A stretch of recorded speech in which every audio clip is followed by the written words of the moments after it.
నమస్తే business bus కార్యక్రమానికి స్వాగతం. నేను పద్మ. ప్రపంచవ్యాప్తంగా ఆర్థిక వ్యాపార రంగాల్లో చోటు చేసుకుంటున్న తాజా పరిణామాలు, వాటి విశ్లేషణతో మీ ముందుకు వస్తున్నాం. ఇక ఈ రోజు ఉదయం నుండి కూడా ప్రపంచ వ్యాపార మార్గాల్లో ఒకే ఒక్క వార్త సంచలనంగా చర్చనీయాంశంగా అయితే మారింది. ఇక అదే అమెరికా మాజీ అధ్యక్షుడు డొనాల్డ్ ట్రంప్ చేసిన సంచలన ప్రకటన. ఆయన ఒక పెద్ద వివాదానికి కాల్పుల విరమణ ప్రకటించబోతున్నారని వెల్లడించారు. ఈ ప్రకటన రాబోయే గంటల్లో లేదా రోజుల్లో మార్కెట్లపై ఎలాంటి ప్రభావం చూపుతుందో ఇప్పుడు ప్రపంచం మొత్తం ఆసక్తిగా అయితే ఎదురుచూస్తోంది. ఈ కీలక పరిణామం మన భారత మార్కెట్లపై ఎలాంటి ప్రతిచర్య చూపుతుంది, ఈరోజు అమెరికా మార్కెట్లు ఎలా ముగిశాయి, ఇక ఈ అన్ని అంశాలపై లోతైన విశ్లేషణ అందించడానికి మనతో పాటు ఉన్నారు ప్రముఖ ఆర్థిక విశ్లేషకులు డాక్టర్ అనిల్ కుమార్ బచ్చు గారు, సిఎఫ్పి అండ్ మార్కెట్ అనలిస్ట్, అదేవిధంగా ప్రభు మలెంపాటి గారు, సీనియర్ స్టాక్ మార్కెట్ అనలిస్ట్. ఇద్దరికి గుడ్ మార్నింగ్ అండి, ప్రభు గారు అండ్ అనిల్ కుమార్ గారు. గుడ్ మార్నింగ్ అండి. ఓకే, యాక్చువల్గా మనం ఇవాళ తీసుకున్నట్లయితే కనుక ఉదయం నిండే కూడా డొనాల్డ్ ట్రంప్ ప్రకటన గురించి ఇవాళ చూసుకున్నట్లయితే కనుక ఈ కాల్పుల విరమణ ప్రకటన భారత మార్కెట్లపై ఈరోజు ఎలా స్పందిస్తాయని మీరు అనుకుంటున్నారు? అంతర్జాతీయంగా దీన్ని ఏ విధంగా చూడాలి? ఇవాళ చూసుకుంటే కంపల్సరీ పాజిటివ్గా స్టార్ట్ అవుతుంది. 200+ పాయింట్స్ గ్యాప్ అప్తో ఓపెన్ అవ్వచ్చండి. మనము నిన్న మార్కెట్ కొంచెం డౌన్ అయింది, అది కూడా 0.6% డౌన్ అయింది. బట్ ఇవాళ మాత్రం ఆల్రెడీ గిఫ్ట్ నిఫ్టీ ఇండికేషన్ చూస్తే మాత్రం 25,200 దగ్గర, అంటే 200 పైన పాయింట్స్తో స్టార్ట్ అయ్యే అవకాశం ఉంది ఇవాళ. సో అది ఒక మంచి పరిణామమే. ఏంటంటే సీజ్ ఫైర్ అనేది అనౌన్స్ చేశారు. మార్కెట్స్ యూజువల్లీ ఏంటంటే మొన్న నుంచి కాషియస్గా ఉన్నాయి, వెయిట్ అండ్ వాచ్ మోడ్లో ఉన్నాయి అన్నమాట. సో అలాంటప్పుడు ఈ ఏదైతే సీజ్ ఫైర్ అది అనౌన్స్ అయింది కాబట్టి ఎవరైతే వెయిట్ చేస్తూ ఉన్నారో వాళ్ళు ఇవాళ బై చేసే అవకాశం ఉంది. చాలా కౌంటర్లో ఇర్రెస్పెక్టివ్ ఆఫ్ ఇవాళ కొంచెం మంచి ఎండ్ అయ్యే అవకాశాలు ఉన్నాయి. సో ఇట్స్ గుడ్, మంచి న్యూస్ అండి. Okay, right. ఓకే ప్రభు గారు, చెప్పండి. ఓకే, అదే మీ వాయిస్ రాలేదు అందుకని. యాక్చువల్గా ఇప్పుడు మనం చూస్తున్నాం ఇప్పుడు ట్రంప్ తీసుకునే ఈ నిర్ణయం అంటే ఈ గ్లోబల్ మార్కెట్ పై ఎలాంటి ప్రభావం చూపుతాయి అనుకోవచ్చు? ఇప్పుడు యాక్చువల్గా వాళ్ళు యుఎస్ ఇరాన్ మీద న్యూక్లియర్ దాని మీద అటాక్ చేసింది, నటాజ్ ఫోర్డో ఇసఫాన్. సో ఇప్పుడు వాళ్ళు జనరల్గా ఏంటంటే ఇరాన్ మళ్ళీ రిటాలియేట్ చేయాలన్నా కొన్ని వేల కిలోమీటర్లు ఉంటుంది. వాళ్ళ దగ్గర ఉన్న మిసైల్స్ ప్రకారం 2,000 నుంచి 3,000 కిలోమీటర్లే. కాకపోతే ఇక్కడ పాయింట్ ఏంటంటే ఆర్మీ ఫోర్సెస్ 52,000 బెటాలియన్స్ యుఎస్ ఆ సైడ్ మొత్తం ఉన్నాయి, ఇది ముస్లిం కంట్రీస్ మొత్తంలో. సో వాళ్ళు డైరెక్ట్ గా యుఎస్ ని అటాక్ కాకుండా ఈ ఆర్మీ ఫోర్సెస్ ని అటాక్ చేస్తే ట్రంప్ కు దెబ్బే, ఎందుకంటే అది అవమానమే కదా, ట్రంప్కి అవమానమే. సో డెఫినెట్ గా అందుకే ఆయన వెనక్కి తగ్గాడు. సో ఇది మన మార్కెట్ కి పాజిటివ్ న్యూస్ అండి డెఫినెట్ గా. ఎందుకంటే B2B బాంబర్స్ తో స్టిల్త్ బాంబర్స్ అంటే బర్డ్ లాగా కనపడతాయి, అట్లాంటి రేడార్ కూడా అది చూసుకోలేదు, అది అంటే చిన్న పిట్టలా కనపడతాయి. సో దాంతో అటాక్ చేశారు. సో డెఫినెట్ గా ఇది అంటే బంకర్ బస్టర్ బాంబ్స్, అంటే భూమిలోకి పెనిట్రేషన్ వెళ్ళిపోతాయి లోపలికి, ఎక్కడ లోపల ఏ లేయర్ లో ఉన్నా పేల్చేస్తాయి, అట్లాంటిది వాడారు. సో డెఫినెట్ గా ఇది మనకి ఇరాన్ రిటాలియేట్ అంత చేయలేదు, కాకపోతే ఈ వీటి మీద అటాక్ చేస్తుందన్న ఉద్దేశంతో భయంతో ఆయన ఎప్పుడైనా అంతే, గోడ మీద పిల్లే ట్రంప్. ఎప్పుడు చూసినా ఒక అటాక్ చేస్తాడు, మళ్ళీ తర్వాత స్టెప్ వెనక్కి తీసుకుంటాడు. ఎందుకంటే నా మాట వినాలి, నా మార్కెట్ లో ఇది అవ్వాలి, నేను నా జులుం చూపించాలన్న ఉద్దేశం ఉంటుంది ఆయనకి. చూసాం కదా ట్రంప్ ట్రెమర్స్ కూడా చూసాం కదా. సో ఏదైనా అంతే, కాకపోతే చివరికి ఫైనల్ గా ఏమవుతుంది, జరగాల్సిందే జరుగుద్ది. కాకపోతే ఈసారి డీఫేమ్ అవుతుంది యుఎస్ అన్ని విషయాల్లో కూడా, ప్రతి విషయంలో కోర్టు కూడా ముట్టుకాయ వస్తుంది. అయినా కానీ మళ్ళీ మామూలు యథా ఇది అంటే ఎప్పుడు చేసినట్టు మళ్ళీ ఆయన దుంకుడుదనం మళ్ళీ ముందుకు వస్తూనే ఏదో ఒకటి చేస్తూ ఉంటాడు, మళ్ళీ వెనక్కేస్తుంటాడు, అట్లానే ఇది. సో మన మార్కెట్ ఏంటంటే ఇప్పుడు మన ట్రేడర్స్ కానీ మన చూసుకోవాల్సింది ఏంటంటే ఆయన ఏదన్నా న్యూస్ చెప్పినప్పుడు మార్కెట్ పడుతోంది, మళ్ళీ 2 రోజుల్లో మళ్ళీ ఆయన వెనక్కి తీసుకుంటున్నాడు. సో 3 days 2 days ఉంటుంది కాబట్టి మార్కెట్ బై చేయాల్సింది ఎప్పుడు, డిప్ అయినప్పుడు. Market mood is by on dips. So తీసుకుంటే నెక్స్ట్ డే మళ్ళీ నిన్న చూడండి ఫ్రైడే ఇది సెలవు డౌనే ఉంది. మరి ఇవాళ నిన్నేమో కొంచెం అంటే బాగా పడుతుంది అనుకుని పడలేదు. సో ఇవాళ ప్లస్ ఉంటుంది. సో గిఫ్ట్ నిఫ్టీ దాదాపు 200+ పాయింట్స్ చూపిస్తుంది. మనది కూడా ఆ రేంజ్ లో రావచ్చు. సో ఇవన్నీ ఉంటాయి కాబట్టి మన ట్రేడర్స్ కి చిన్న సూచన అండి, డెఫినెట్ గా ట్రంప్ ఏమి మాట్లాడుతున్నాడో చూసుకుంటే మనకి మంచి డబ్బులు, మంచి ప్రాఫిట్స్ వచ్చే అవకాశం ఉంటుంది. ఆయన మాట్లాడినప్పుడు మార్కెట్ పడుతుంది, ఆయన మాట్లాడినప్పుడు మార్కెట్ పెరుగుతోంది. ఇది చూసుకోవాలి మనం. ఓకే అనిల్ గారు, ఇక మార్కెట్లో అమెరికా మార్కెట్ల విషయానికి అయితే వద్దాం. నిన్న ఎలా ముగిసాయి ఈ అమెరికా మార్కెట్లు? వాటి ముగింపు మన మార్కెట్లపై ఈ రోజు ఎలాంటి ప్రభావం చూపగలదంటారు?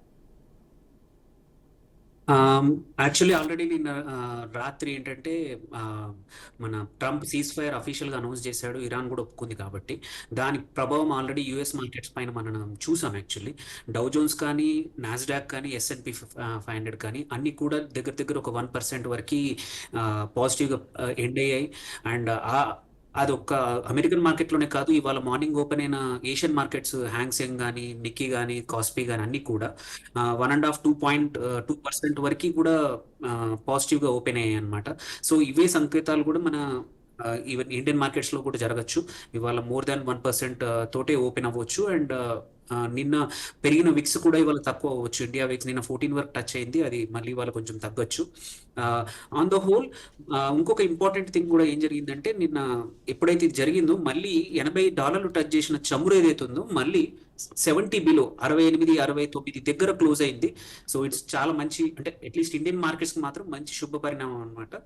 ఎందుకంటే మన చమురు మనం మేజర్ ఇంపోర్ట్ బాస్కెట్లో మేజర్ ప్లే చేస్తుంది. సో అది తగ్గుతుంది, దాని ప్రైస్ తగ్గుతుంది. కాబట్టి కొంచెం మనకి ఇమ్మీడియట్గా మార్కెట్స్కి మాత్రం ఒక మంచి సంకేతాలు వచ్చాయి. ఇప్పుడు మన ఇంకొక న్యూస్ కూడా రాబోతుంది ఇవాళ అమెరికన్ మార్కెట్ నుంచి. అమెరికన్ ఫెడ్ చైర్మన్ ఎవరైతే ఉన్నారో ఇవాళ మోస్ట్ ప్రాబబ్లీ ఇంట్రెస్ట్ రేట్స్ గురించి అనౌన్స్ చేసే అవకాశాలు ఉన్నాయి. అది కూడా సాఫెన్ అవ్వచ్చు. తగ్గిస్తే మాత్రం ఇంకా అది కూడా కొంచెం ఒక మంచి న్యూస్ రాబోతోంది అని మార్కెట్స్ వెయిట్ చేస్తున్నాయి, American markets. So on the whole US markets మాత్రం పాజిటివ్గా ఉన్నాయి, ఏషియన్ మార్కెట్స్ కూడా పాజిటివ్ ఉన్నాయి. కాబట్టి ఇవాళ మంచి రోజే ఇండియన్ మార్కెట్స్కి, ఇండియన్ ఇన్వెస్టర్స్ కూడా మంచి రోజు రాబోతుంది. ఓకే ప్రభు గారు, మీరు చెప్పండి, యుద్ధ నేపథ్యంలో ఇన్వెస్టర్ల భద్రత కోసం ఎటువైపు దృష్టి పెట్టాలంటారు? హలో ప్రభు గారు, నా వాయిస్ వినిపిస్తుందా? యుద్ధ నేపథ్యంలో ఇన్వెస్టర్లు ఎటువైపు మొగ్గు చూపాలి అసలు? అంటే ఇన్వెస్టర్స్ ఎప్పుడైనా బ్రాడర్ వ్యూ, ఎప్పుడు లాంగ్ వ్యూ ఉండాలి, షార్ట్ టర్మ్. ఎందుకంటే ఇలాంటి మార్కెట్ లో న్యూస్ డ్రివెన్ మార్కెట్ కాబట్టి పాజిటివ్ వచ్చినప్పుడు పాజిటివ్ గా యాక్ట్ అవుతుంది, నెగిటివ్ వచ్చినప్పుడు నెగిటివ్ గా యాక్ట్ అవుతుంది. మన ఇన్వెస్టర్ ఎప్పుడు బ్రాడ్ వ్యూ ఉన్నప్పుడు ఇట్లా రీట్రేస్మెంట్ ఏదైతే మార్కెట్ లో వచ్చిందో దాన్ని సద్వినియోగం చేసుకోవాలి, దాని అవకాశాన్ని అందిపుచ్చుకోవాలి. సో డెఫినెట్ గా ఏ సెక్టర్ లో ఏం పడుతున్నాయి చూసుకోవాలి. సపోజ్ మన దగ్గర ఏదన్నా స్క్రిప్ట్స్ ఏదన్నా ఉంటే దాన్ని యావరేజ్ చేయాలనుకున్నా గ్యాప్ అనేది ఎక్కువ ఉండాలి. సపోజ్ మనం కొనుక్కున్న తర్వాత 20%, 15-20% అలా ఉన్నప్పుడు అక్కడ మనం యావరేజ్ చేసుకున్నప్పుడు మళ్ళీ మార్కెట్ యూటర్న్ తీసుకున్నప్పుడు డెఫినెట్ గా తొందరగా బయటకు వస్తాం. ప్లస్ మనది షార్ట్ టర్మ్ కాకుండా లాంగ్ టర్మ్ వ్యూ కూడా ఉండాలి. కొన్ని మల్టీ బ్యాగర్స్, ఎందుకంటే ఎవరికైనా సరే ఒక్క మల్టీ బ్యాగర్ చాలండి మిలియనేర్ చేయడానికి.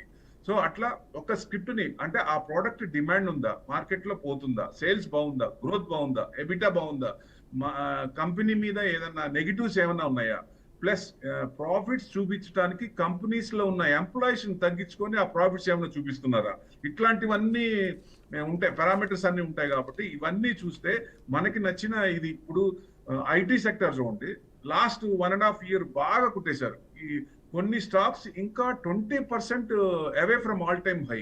సో ఆ ఐటీ సెక్టర్ మార్కెట్ గనక ఇప్పుడు ఆల్ టైమ్ హై టచ్ అవ్వాలంటే ఐటీ సెక్టర్ ఒకటి, బ్యాంకింగ్ సెక్టర్ ఒకటి, ఇవి రెండు సపోర్ట్ చేస్తే ఎంత మనం డిసెంబర్ లోపలే జనరల్ గా అనుకుంటారు ఏది ఆల్ టైమ్ హై టచ్ అవుతుందని. ఆల్ టైమ్ హై మనకి ఎంత అండి, 26,277. ఆ ఆల్ టైమ్ హై 26,300 రావాలంటే ఈ రెండు సెక్టర్స్ కనుక సపోర్ట్ చేస్తే మేజర్ ఐటీ, తర్వాత బ్యాంకింగ్, ఇవి చేస్తే మటుకు డెఫినెట్ గా ఎప్పుడైనా రావచ్చు. ఎందుకంటే మనకి ఇంకా డిసెంబర్ టార్గెట్ పెట్టుకున్న 6 months ఉంది, మంత్ కి 1% ముందే వస్తాం. అట్లా కాకుండా ఇలాంటి geo political news, negative news ఏం రాకుండా ఉండి మన మ్యాక్రోస్ అన్ని బాగున్నాయి, మన ఇన్ఫ్లేషన్ కంట్రోల్లో ఉంది, మన జీడిపి మంచి బాగానే గ్రోత్ లో ఉంది. సో డెఫినెట్ గా మన మ్యాక్రోస్ అన్ని బాగున్నాయి కాబట్టి మనం భయపడాల్సిన పని లేదు. ఇట్లాంటి టైంలో మార్కెట్ అంటే బుల్ మార్కెట్ లో చిన్న చిన్న రీట్రేస్మెంట్ సర్వసాధారణం. ఇలాంటి రీట్రేస్మెంట్ ఎవరైనా సరే దాన్ని సద్వినియోగం చేసుకొని మన ఏదైనా స్క్రిప్ట్ పడినప్పుడు కానీ ఉన్న దాన్ని యావరేజ్ చేసుకున్న గ్యాప్ ఉన్నప్పుడు కానీ చేస్తే మంచిదండి. ఓకే ఓకే అనిల్ గారు, ఇక నిన్న మన భారత మార్కెట్ల పనితీరును ఒకసారి చూద్దాం. అసలు అనిల్ గారు, నిన్న సెన్సెక్స్ నిఫ్టీ ఎలా ముగిసాయి, ఏ ఏ రంగాలు మెరిసాయి, అసలు ఏవి వెనకపడ్డాయి అసలు? నిన్న నిన్న చూసుకుంటే మార్కెట్స్ వచ్చేసి మన సెన్సెక్స్ కానీ నిఫ్టీ కానీ కూడా ఒక 0.5 నుంచి 0.6% తగ్గింది. బ్యాంక్ నిఫ్టీ కూడా కొంచెమే 0.34% కరెక్షన్ ఉండింది. అందులో మీరు నిన్న ఈవెన్ ఏ సెక్టర్స్ కానీ ఏ ఇండిసెస్ కానీ బాగా పర్ఫామ్ చేసే చూస్తే మాత్రం అవుట్ స్టాండింగ్ అంటే టోటలీ ఎవిడెంట్గా మాత్రం నిఫ్టీ మీడియా ఇండెక్స్ మాత్రం చాలా బాగా పర్ఫామ్ చేసింది. నియర్లీ 4.5% నిన్న పాజిటివ్లో ముగిసింది నిఫ్టీ మీడియా. అందులో కూడా రీజన్ ఏంటంటే మనకి నెట్వర్క్ 18 కానీ, Zee entertainment, Nazara tech and Dish TV, Zee nearly 12% పైన పెరిగింది నిన్న ఒక్కరోజే. సో ఈ చాలా రోజుల నుంచి మీడియా కొంచెం అంటే అంత స్ట్రాంగ్గా లేదు, బట్ నిన్న మాత్రం చాలా బాగా పర్ఫామ్ చేసాయి. నజారా, డిష్ టీవీ కూడా 4 స్టాక్స్ కూడా. అందుకే టాప్ గెయినర్ కూడా నిన్న చూసుకుంటే నిఫ్టీలో Zee entertainment one of the stock 12.5% పెరిగింది. సో దాంతో పాటు నిన్న కొంచెం పాజిటివ్ ఎక్కడ చూసామంటే కన్జ్యూమర్ డ్యూరబుల్స్, మెటల్స్. ఎందుకంటే నిన్న కొంచెం యుద్ధ భయం ఉండింది కాబట్టి ఇట్లాంటి defensive sectors like consumer durables అనేది నిన్న పాజిటివ్గా వచ్చింది. ఈవెన్ మెటల్స్ కూడా కొన్ని రోజుల నుంచి పర్ఫామ్ చేస్తున్నాయి, అది కూడా బాగుండింది. ఆన్ ద హోల్ నిన్న మంచి స్టాక్స్ ఏవైతే పర్ఫామ్ చేసాయో చూసుకుంటే చెన్నై పెట్రోలియం కూడా ఒక 11% పెరిగింది, మంగళూరు రిఫైనరీ కూడా. ఎందుకంటే యుద్ధ వాతావరణం, చమురు ప్రైస్ పెరిగిందంటే యూజువల్లీ వీటికి పర్ఫామ్ చేసే అవకాశాలు బెటర్గా ఉన్నాయి, కానీ ఆ రెండు పెరిగాయి అనమాట. సో కానీ ఇవాళ ఈ యుద్ధం కొంచెం సీజ్ ఫైర్ అయింది కాబట్టి వాటి పర్ఫార్మెన్స్ ఎలా ఉంటుందో కొంచెం చూడాలి. అలాగే Kirloskar brothers, garden research ship builders వచ్చేసి కంటిన్యూస్గా ఒక 1 వీక్ 10 డేస్ నుంచి పాజిటివ్గా, నిన్న కూడా ఒక 6% పెరిగింది. సో ఇవి మేజర్గా నిన్న పెరిగినవి. లూజర్స్ కూడా నేను తీసుకుంటే నిన్న సేమ్ ఇదే యుద్ధ వాతావరణం, Iran major export basmati export చేసే ఎల్టీ ఫుడ్స్ కొన్ని రోజుల నుంచి డౌన్ ఉంది. నిన్న కూడా ఒక 6% డౌన్ అయింది. ఈ నెక్స్ట్ ఫ్యూ వీక్స్లో at least next 1 week to 10 days కొంచెం క్లారిటీ వచ్చింది అనుకోండి. ఎందుకంటే especially Indian rice exports, basmati exports ఏవైతే ఉన్నాయో ఇరాన్కి మేజర్ డెస్టినేషన్ అనమాట. అక్కడ నుంచి పేమెంట్స్ వస్తాయా రావా అనే టెన్షన్ రైస్ ఇండస్ట్రీలో ఉండిందనమాట. సో ఇప్పుడు ఈ సీజ్ ఫైర్ అయింది కాబట్టి కొంచెం అంటే ఈజ్ అవుతే మాత్రం మళ్ళీ రైస్ స్టాక్స్ ఏవైతే ఉన్నాయో అన్ని కొంచెం మంచి పర్ఫార్మ్ చేసే అవకాశాలు ఉన్నాయి. ఈ డిప్ను వాడుకొని ఎల్టీ ఫుడ్ లాంటి రైస్ స్టాక్స్ని ఎంటర్ అవుతే అంటే రిస్క్ తీసుకొని షార్ట్ టర్మ్కి ఎవరికైతే రిటర్న్స్ కావాలో వాళ్ళు కావాలంటే ఎంటర్ కావచ్చు. అలాగే ఓలా ఎలక్ట్రిక్ కూడా నిన్న 6% డౌన్ అయింది. గోద్రేజ్ ఇండస్ట్రీస్ కూడా అదే 5% డౌన్ అయింది. ఇది ఓలా ఎలక్ట్రిక్ కేసులో కూడా ఇంకొక కామన్ థింగ్ ఏంటంటే మనం జొమాటో కూడా చూసాము, లిస్ట్ అయ్యాక చాలా పడిపోయాక మేజర్ ఇన్స్టిట్యూషనల్ ఇన్వెస్టర్ ఎంటర్ అయ్యారనమాట. సో సిమిలర్ ప్లే ఇక్కడ ఓలా ఎలక్ట్రిక్ లో కూడా ఉండొచ్చు. ఎవరైనా క్యాల్కులేటెడ్ రిస్క్ తీసుకుందాం అనుకునే వాళ్ళకి ఏంటంటే ఇప్పుడు నియర్లీ ఒక 45-50 రూపీస్ రేంజ్కి ఓలా ఎలక్ట్రిక్ వస్తే మాత్రం కంపల్సరీ, ఎందుకంటే స్మార్ట్ మనీ మూవ్ అవ్వచ్చు, ఇన్స్టిట్యూషన్స్ మళ్ళీ రావచ్చు. సో ఎవరైనా క్యాల్కులేటెడ్ రిస్క్ తీసుకుందాం అనుకున్న వాళ్ళు మాత్రం ఈ స్క్రిప్ట్ని ఆలోచించవచ్చు ఓలా ఎలక్ట్రిక్. సో ఇవి నిన్న మేజర్గా గెయినర్స్, లూజర్స్. ఆల్సో వాల్యూమ్స్ కూడా వీటిలోనే చూసాం ఎక్కువగా. మేజర్ అంటే సడన్ వాల్యూమ్ షాకర్స్ చూసుకున్నా మనం Zee entertainment, Ola electric, UCO bank, Mangaluru refinery ఇవే చూసాము.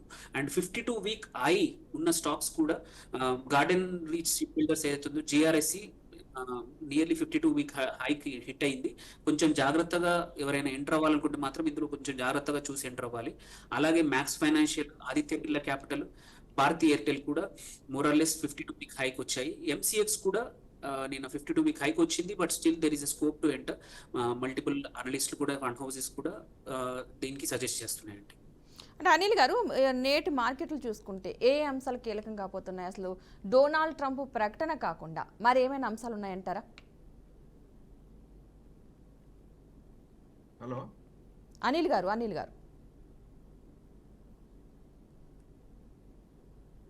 అనిల్ కుమార్ గారు, వినిపిస్తుందా వాయిస్? రావట్లేదండి. ఓకే, ప్రభు గారు, నా వాయిస్ వినిపిస్తుందా? కట్ అవుతూ వస్తుందండి. చెప్ ఓకే. Okay, done. ఇప్పుడు గోల్డ్ రేటు చాలా పెరుగుతూ ఉంది. యుద్ధ నేపథ్యంలో కావచ్చు, అంతకు ముందు కూడా మనం ప్రతిసారి చూసుకున్నట్లయితే గోల్డ్ ప్రైస్ పెరుగుతూనే ఉంది. ఇక నెక్స్ట్ ఎలా ఉండబోతుంది అనుకోవచ్చు అంటారు? ఇప్పుడు ఇన్ కేస్ ఎవరైనా సరే గోల్డ్ మీద పెట్టుబడి పెట్టాలంటే మరి పెట్టచ్చు అంటారా? ఎలా ఉండే అవకాశం ఉంది అనుకోవచ్చు? మీరు అంటే వాయిస్ కట్ అవుతుందండి. మీరు అడుగుతున్నది గోల్డ్ అని తెలుస్తోంది. ఇప్పుడు మార్కెట్ జనరల్ గా ఏంటంటే ఈక్విటీ మార్కెట్ కనుక ఫ్లరిష్ అవుతుంటే అసెట్ క్లాస్ లో ఆల్టర్నేట్ ఎక్కడ ఉంటుంది? గోల్డ్. గోల్డ్ అంటే ఇది తగ్గుతున్నప్పుడు అది పెరుగుతుంది, ఇది పెరుగుతున్నప్పుడు అది తగ్గుతుంది. ఎందుకంటే ఈక్విటీ మార్కెట్ పడుతున్నప్పుడు దీంట్లో వచ్చిన లాస్ ని బ్యాలెన్స్ చేసుకోవాలంటే అసెట్ క్లాస్ లో గోల్డ్ ని హెడ్జ్ చేస్తారు. సో హెడ్జ్ చేసినప్పుడు ఏంటంటే ప్రాఫిట్స్ అనేది అక్కడ వస్తాయి కాబట్టి బ్యాలెన్స్ అవుతుంది. ఎప్పుడైతే ఈక్విటీ మార్కెట్ పాజిటివ్ ఉంది, సర్టనిటీ అయిందో మార్కెట్ ముందుకెళ్లే అవకాశాలు ఉంటాయి. ఉన్నప్పుడు డెఫినెట్ గా అప్పుడు ఈ గోల్డ్ తగ్గే అవకాశం ఉంటుంది. అంటే గోల్డ్ ఇప్పుడు పెరిగింది, దాదాపుగా ₹1,00,000 టచ్ అయ్యి 98 చెల్లుతుంది. సో విపరీతంగా పడుతుందా అంటే అంత పడకపోవచ్చు. ఎందుకంటే ఆర్బీఐ బ్యాంక్ మనలా సెంట్రల్ బ్యాంక్ లాగా వరల్డ్ ఓవర్ సెంట్రల్ బ్యాంక్స్ అన్ని గోల్డ్ ఎక్రూడ్ చేస్తున్నాయి విపరీతంగా, 1000 టన్స్ కంటే ఎక్కువ. సో ఎందుకంటే మన పివి నరసింహారావు గారి రిఫార్మ్స్ చూసిన తర్వాత ఏదన్నా ఆపత్కాలం వచ్చినప్పుడు ఆ కంట్రీకి గోల్డ్ ఉపయోగపడుతున్న ఉద్దేశంతో మనల్ని చూసి వాళ్ళు నేర్చుకున్నారు. చిన్న చిన్న కంట్రీస్ కూడా గోల్డ్ మీద ఇన్వెస్ట్మెంట్ మొదలు పెట్టారు. సో ఎందుకంటే అది లిక్విడిటీ క్యాష్ కాబట్టి ఇమీడియట్ క్యాష్ వస్తుంది. వాళ్ళకి ఏదైనా ప్రాబ్లం క్రైసిస్ వచ్చినప్పుడు దాని నుంచి బయటపడతానికి అన్నట్టు మనం ఎట్లాగో ఇదివరకు మన ప్రాబ్లం నుంచి బయటపడ్డామో అదే విధంగా అందరూ అదే ఫాలో అవుతున్నట్టు లెక్క. ఎందుకంటే వరల్డ్ మొత్తం మనల్నే చూస్తుందండి. వీళ్ళు ఇండియా ఏం చేస్తుందని మనం స్ట్రాంగ్, ఎందుకంటే ఏ కంట్రీకి కూడా ఎక్కడికి వెళ్ళలేరు. సో ఈక్విటీ మార్కెట్ పెరుగుతున్నప్పుడు గోల్డ్ చిన్నగా తగ్గే ఛాన్స్ ఉంటుంది. ఎంతవరకు తగ్గచ్చు అంటే బాగా పెరిగింది కాబట్టి 15 to 20%, అంటే 85 to 90 ఆ రేంజ్ లో రావచ్చు. అంతకంటే తగ్గకపోవచ్చు. ఎందుకంటే రిటైల్ కాకుండా ఆర్బీఐ సెంట్రల్ బ్యాంక్స్ అన్ని కొంటున్నాయి కాబట్టి. సో దానివల్ల అంత డిమాండ్ తగ్గకపోవచ్చు. కొంచెం ప్రాఫిట్ బుకింగ్ అయితే కొంచెం రావచ్చు. ఇది పడుతున్నప్పుడు ఈక్విటీ మార్కెట్ పెరుగుతున్నప్పుడు అది తగ్గే ఛాన్స్ లో ఉంటాయి. అట్లాగే మీరు ఇన్వెస్ట్మెంట్ యాంగిల్లో చూస్తే గోల్డ్ కంటే సిల్వర్ లో బెస్ట్ అండి. ఎందుకంటే సిల్వర్ లో మామూలుగా రిటైల్ ఇదివరకు సిల్వర్ వాడేవాళ్ళు కాదు, చాలా తక్కువ. కానీ ఇప్పుడు కొంచెం సిల్వర్ కొంచెం రిటైల్ ఎందుకంటే గోల్డ్ బాగా పెరిగినప్పుడు ఆల్టర్నేట్ గోల్డ్ కొనల ఏం చేస్తారు, సిల్వర్ కొంచెం చిన్న చిన్న ఇంట్లో వాడే వస్తువులు సిల్వర్ కి వాడతారు. అట్లానే ఇండస్ట్రియల్ యూసేజ్ కూడా పెరిగిందండి.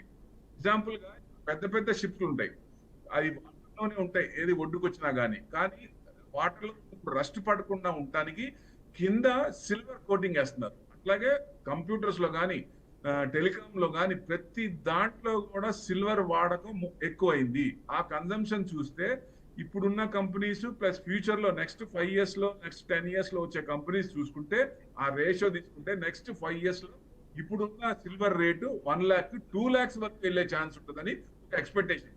అంటే ఇన్వెస్ట్మెంట్ పరంగా అయితే సిల్వర్ పెట్టచ్చు. గోల్డ్ మన అవసరార్థం, ఇప్పుడు మనం వాడుకో దానికోసం, లేకపోతే 1 year 2 years ఉంటే గోల్డ్ షాప్ లో స్కీమ్స్ ఉంటాయి. అట్లాంటి వాటిలో 11 months అట్లా ఉంటాయి. వాటిల్లో చేసుకొని ఎమ్మటే కొనుక్కోవచ్చు. లేదా లాంగ్ ఉంది, ఇప్పుడు పెళ్ళో లేదా ఫంక్షన్ ఏదో 10 years 5 years ఉన్నప్పుడు గోల్డ్ ETF లో పెట్టడం అంత ఉత్తమం ఇంకోటి లేదండి. అంటే మనం గోల్స్ దాన్ని ఫిక్స్ చేసుకొని మన అవసరార్థం గోల్డ్ ఎంత అవసరార్థం అనుకుంటున్నామో అంతవరకే కొనాలి. ఎందుకంటే ఎక్కువ కొన్నా ఇట్స్ డెడ్ ఇన్వెస్ట్మెంట్, దాని మీద ఏం రాదు, ఇంట్రెస్ట్ ఏం రాదు. అదే మీ ETF లో పెడితే డివిడెండ్ వస్తుంది. సో మినిమం కొన్ని ట్రెజరీస్ దాంట్లో పెడతారు కాబట్టి కొన్ని వర్కౌట్ అవుద్ది. సో లాంగ్ రన్ లో రిటర్న్స్ ఎక్కువ వస్తాయి. సపోజ్ నెక్స్ట్ 5 years దాకా ETF పెట్టిన తర్వాత మీకు 5 years కి అవసరమైనప్పుడు రీడీమ్ చేసుకొని అప్పటి లేటెస్ట్ ఆర్నమెంట్స్ కొనుక్కుంటే వాళ్ళు కూడా హ్యాపీ అవుతారు. సో ఇది చేయాలి ఎవరైనా. ఓకే. ఓకే, అనిల్ కుమార్ గారు, ఇక నేటి మార్కెట్లకు ఏ అంశాలు కీలకంగా పోతున్నాయి? అంటే ఓన్లీ డొనాల్డ్ ట్రంప్ ప్రకటనే కాకుండా మరి ఇంకేమైనా అంశాలు ఉన్నాయంటారా? కొంచెం వాయిస్ క్లారిటీ లేదు, బట్ అండర్స్టాండ్ అవుతుంది ఏంటంటే కొన్ని ఏ స్టాక్స్ ఇవాళ మంచిగా పర్ఫామ్ చేసే అవకాశాలు ఉన్నాయి అని చెప్తాను. ఒకటి పక్క ఏంటంటే మాత్రం మనం చూసాము BEL ఏదైతే ఉందో ఫ్యూ డేస్ నుంచి బాగా పర్ఫామ్ చేస్తుంది. స్టిల్ BEL ఒకటి, ఇంతకుముందు చెప్పినట్టు MCX కూడా ఒకటి నిన్న బాగా పర్ఫామ్ చేసింది. మనము MCX కూడా ధైర్యంగా చేయొచ్చు, ఇన్వెస్ట్ చేయొచ్చు షార్ట్ టర్మ్కి. దాంతోపాటు హ్యావెల్స్ ఒకటి, డీమార్ట్ కూడా మంచి పెర్ఫామ్ చేసే అవకాశాలు ఉన్నాయి. ఇంకొకటి మన M&M ఆటో సెక్టర్లో కూడా మహేంద్ర అండ్ మహేంద్ర ఒకటి, DLF ఒకటి, ఈ స్టాక్స్ గుడ్ లెవెల్స్ లో ఉన్నాయి, ఇవాళ మంచి చేసే అవకాశాలు ఉన్నాయి. ఇంతకుముందు ప్రభు గారు చెప్పినట్టు యుఎస్ లో కూడా ఐటీ స్టాక్స్ మళ్ళీ ఇవాళ పాజిటివ్ గా, చాలా పాజిటివ్ గా ఎండ్ అయ్యాయి. కొంచెం ఈ యుద్ధ భయాలు తగ్గాయి కాబట్టి ఐటీ స్టాక్స్ మళ్ళీ పర్ఫామ్ చేసే అవకాశాలు ఉన్నాయి. సో ఎవరైనా ఏవైతే మంచి కరెక్షన్ అయిన ఐటీ స్టాక్స్ లో ఎంటర్ అవ్వడానికి ఇది మంచి టైం. ఇట్లాంటి అంటే ఆల్రెడీ లాస్ట్ 6 months నుంచి కూడా వాటిలో మేజర్ కరెక్షన్ వచ్చింది. Mid cap and small cap IT stocks ఉన్నాయి, వాటిలో పిక్ చేసుకొని ఈ రోజు మంచి అవకాశం వాటిలో ఎంటర్ అవ్వడానికి. కొన్ని షార్ట్ టర్మ్ లో వెరీ గుడ్ స్కోప్ ఉంది. అలాగే టెలికామ్ స్టాక్స్ కూడా బాగా ఉన్నాయి. అండ్ స్పెసిఫిక్ ఇంకా కొన్ని స్టాక్స్ చూసుకుంటే మాత్రం L&T ఫస్ట్ టైం నిన్న వాళ్ళ ESG బాండ్స్ ఒక 500 crore వర్త్ NSE-లో లిస్ట్ చేసింది. So it's also doing good. అలాగే కొచ్చిన్ షిప్ యార్డ్ మనం చూసాము, వాడికి మళ్ళీ కొత్త ఆర్డర్స్ వచ్చాయి, వాళ్ళ మంచిగా పర్ఫామ్ చేసే అవకాశాలు ఉంది. అట్లాగే కొంటే పాటిల్ డెవలపర్స్ కూడా వాళ్ళకి కొత్తగా BREP ఏషియా అని వాళ్ళు ఒక 500 crores ఇన్వెస్ట్ చేశారు. సో అది కూడా ఒక గుడ్ స్టాక్ రియల్ ఎస్టేట్ లో. అట్లాగే మన గర్వారే టెక్నికల్ ఫైబర్స్ మంచి పర్ఫామ్ చేసింది, వాళ్ళకి నార్వే బేస్డ్ కొత్తగా సప్లై వచ్చింది, దానివల్ల కూడా ఆ స్టాక్ లో కూడా, ఆ కౌంటర్ లో కూడా మంచిగా రిటర్న్స్ రావచ్చు. అండ్ ఒక ఎక్స్పోర్ట్ స్టాక్ దేవియాని ఇంటర్నేషనల్ కూడా వాళ్ళు హాస్పిటాలిటీలో పెంచారు ఒక దాంట్లో. సో అది కూడా ఒక ఈ 5-6 స్టాక్స్ లో ఇవాళ మంచి వచ్చే అవకాశాలు, మంచి రిటర్న్స్ వచ్చే అవకాశాలు ఉన్నాయండి. ఓకే ప్రభు గారు, ఇప్పుడు క్రూడ్ ఆయిల్ ధరలపై ఇప్పుడున్న పరిస్థితుల ప్రభావం ఏ విధంగా ఉండే అవకాశం ఉందనుకోవచ్చు ప్రభు గారు? అలాగే నిన్న చూసుకుంటే ఏంటంటే మన ఇప్పుడు చాలా IPOs వస్తున్నాయి ఇప్పుడు కరెంట్లీ మార్కెట్లో. కంటిన్యూస్ గా IPOs కూడా వస్తూ ఉన్నాయి. ఇప్పుడు మాయాషిల్ వెంచర్స్ అని కొన్ని చాలా, ఇవన్నీ చిన్న అంటే మన SME బోర్డులో వస్తున్నాయి. దాంతో పాటు నేను ఒక అనౌన్స్మెంట్ ఏంటంటే, మనకు అందరికీ తెలిసిన బ్రాండ్ ఫోన్ పే కూడా ఏదైతే వాల్మార్ట్ ఇంటర్నేషనల్ ఓన్ చేస్తుంది, వాళ్ళు కూడా ఇండియన్ మార్కెట్ లో ఒక $1.5 billion అంటే నియర్లీ 12,000 కోట్ల IPOతో ముందుకు రాబోతున్నారని అనౌన్స్మెంట్ జరిగింది. మోస్ట్ ప్రాబబ్లీ ఇది కూడా చాలా తొందరలోనే రాబోతోంది. అలాంగ్ విత్ ఆల్రెడీ ఇప్పుడు మనం HDB కానీ మల్టిపుల్ పెద్ద కంపెనీస్ ఏవైతే వస్తున్నాయో, సో ఇంకొక మన మార్కెట్లోకి ఇంకొక IPO రాబోతుంది, పాపులర్ కంపెనీ. అది కూడా చూడాల్సిన విషయము. ఇంకొకటి కూడా చూసుకుంటే ఏంటంటే, నిన్న మన FIIs ఫ్రెష్ అవుట్ అంటే నెట్ మాత్రం సెల్లర్స్ ఉన్నారనమాట. ఒక 1,800 కోట్లు, 1,874 crores ఎగ్జిట్ అయ్యారు నిన్న మండే రోజు. సైమిల్టేనియస్లీ మనం చూసుకుంటే మన డొమెస్టిక్ ఇన్స్టిట్యూషనల్ ఇన్వెస్టర్స్ కూడా ఒక 5,600 కోట్ల ఫ్రెష్ గా బై చేశారు, పాజిటివ్ గా ఉన్నారు. సో ఇప్పుడు మార్కెట్ లో కొంచెం ఈ యుద్ధ భయాలు తగ్గిపోయాయి కాబట్టి సో FIIs మళ్ళీ వచ్చే అవకాశం ఉంది. మళ్ళీ లాస్ట్ వీక్ మనం చూసాము, ఈ మంత్ లో కానీ లాస్ట్ 2 weeks కూడా FIIs నెట్ బయర్సే ఉంటాయి. ఫ్రైడే రోజు నియర్లీ 8,000 కోట్లు నెట్ బయింగ్ చేశారు FIIs. సో మళ్ళీ ఈ వీక్ లో మళ్ళీ FII యాక్షన్ చూడబోతున్నాము, ఫ్రెష్ గా క్యాపిటల్ రాబోతుంది. సో మార్కెట్స్ మన ప్రభు గారు చెప్పినట్టు మనము లైఫ్ టైం హైకి ఎక్కువ దూరంలో లేము. అంతా బాగుంటే ఇవాళ US ఫెడ్ కానీ మిగిలినవన్నీ చూసుకుంటే డొమెస్టిక్ మన ఇన్ఫ్లేషన్ అన్ని సరిగ్గా ఉన్నాయి కాబట్టి తొందరలోనే ఈ ర్యాలీ అనేది ఇంకా ముందుకు వెళ్ళే ఉండే అవకాశాలు ఉన్నాయి ఈ వారంలో కూడా. ఓకే ప్రభు గారు, మీరు చెప్పండి, క్రూడ్ ఆయిల్ ధరలు ఇప్పుడున్న పరిస్థితులపై ఎలాంటి ప్రభావం చూపించవచ్చు? అంతేకాకుండా డాలర్ స్ట్రెంగ్త్ వల్ల కూడా ఇండియన్ మార్కెట్పై ఎలాంటి ప్రభావం చూపించే అవకాశం ఉందనుకోవచ్చు ప్రభు గారు? మీ వాయిస్ రావట్లేదండి, అసలు వినపడట్లేదు. క్రూడ్ ఆయిల్ ధరలు డిస్టర్బెన్స్ వస్తుంది. జనరల్ గా నాకు అర్థమైంది ఏంటంటే, జనరల్ గా మార్కెట్ ట్రెండ్ పాజిటివ్ ఉంది. సార్ చెప్పినట్టు కూడా డెఫినెట్ గా మ్యాక్రోస్ అన్ని జియో పొలిటికల్ టెన్షన్ కూడా కొంచెం తగ్గుతుంది. కానీ ట్రంప్ నమ్మలేమండి. ఎప్పుడు ట్రంప్ సునామీ ఒకటే, ఇవాళ ఒకటి చెప్తాడు, మళ్ళీ నైట్ ఇంకోటి చెప్తాడు. అని ఆయన కూడా మొన్న కూడా నేను 2 weeks దాకా అటాక్ చేయనని చెప్పి ఆ రాత్రి న్యూక్లియర్ మీద అటాక్ చేశాడు ఆయన. ఎప్పుడు ట్రంప్ నమ్మలేము, ఎందుకంటే మనం మార్కెట్ పడుతుంది, ట్రంప్ ఏదైనా మాట్లాడుతున్నప్పుడు మనం డబ్బులు పెట్టుకొని ట్రేడర్స్ కూడా, ఇన్వెస్టర్సే కాదు ట్రేడర్స్ కూడా రెడీగా ఉండి, సో ఆయన మాట్లాడిన దాన్ని మార్కెట్ పడినప్పుడు ఫ్రైడే ఈవినింగ్ మన 3:30 బిఫోర్ కొనుక్కోవచ్చు. అట్లా పడినప్పుడు కొనుక్కొని మళ్ళీ 1-2 డేస్ లో ఆయన వర్డింగ్స్ ఆయన వెనక్కి తీసుకుంటాడు. సో డెఫినెట్ గా అది ఉపయోగించుకోవాలంటాను నేను ట్రేడర్స్ కూడా. సో ఆప్షన్స్ లో కూడా రెగ్యులర్ గా చేయకుండా ఇలా అవకాశాలు అందిపుచ్చుకుంటే డెఫినెట్ గా మంచి ప్రాఫిట్స్ వచ్చే అవకాశం ఉంటాయి. డబ్బులు పోగొట్టకుండా ఉండడానికి ఎక్కువ ఛాన్సెస్ ఉంటాయి. ఎందుకంటే సెబిఏ చెప్పింది 99% people are losing money in options అని. ఎందుకు చేయాలి? అవకాశాన్ని అందిపుచ్చుకోండి దయచేసి ఎవరైనా కానీ ఇట్లా ఉన్నప్పుడు. ఎందుకంటే ట్రంప్ మనకి అవకాశం ఇస్తున్నాడు సంపాదించుకోమని. సో ఆ అవకాశాన్ని సద్వినియోగం చేసుకుందాం. Okay, right. థ్యాంక్ యూ అండి ప్రభు గారు, అనిల్ గారు. చాలా ముఖ్యమైన సమాచారం అయితే అందించారు. చాలా మంది వ్యూవర్స్ కూడా చాలా ఉపయోగపడే సమాచారం ఇది, బిజినెస్కి సంబంధించి, స్టాక్ మార్కెట్కి సంబంధించి. థ్యాంక్ యూ అండి, thank you so much. Right, వీక్షకులు చూస్తున్నారు కదండి, ఇది ఈనాటి బిజినెస్ బజ్ కార్యక్రమం. ఈ రోజు కార్యక్రమంలో మాట్లాడినవి అనలిస్టులు వారి అభిప్రాయాన్ని మాత్రం వ్యక్తం చేస్తారు.